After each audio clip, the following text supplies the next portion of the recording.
In this video, we will demonstrate how quick and easy it is to adjust cutting depth settings needed for a variety of material thicknesses and how to replace the blade if it gets dull.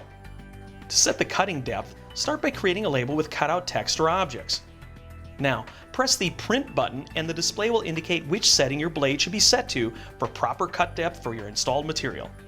To verify you are using the proper settings, open your printer cover and look at your cutting blade mechanism. If you need to change it, rotate the yellow knob completely until the proper number is covered up by the tab. You can also make minor depth adjustments to the cutter. If your label fails to weed or separate cleanly, then you may need to make smaller depth adjustments. If you see that the liner peels up along with your cut object when weeding, it means your cut is a little too deep.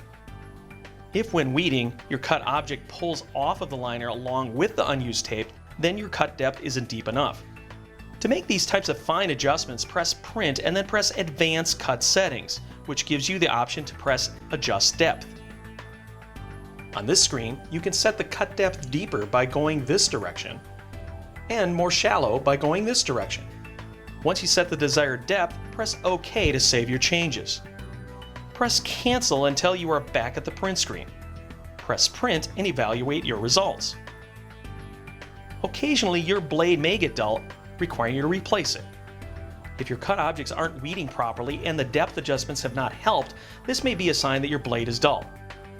To remove the cutter, fully loosen the black knob, slide the blade holder mechanism toward the back of the printer, and lift it out.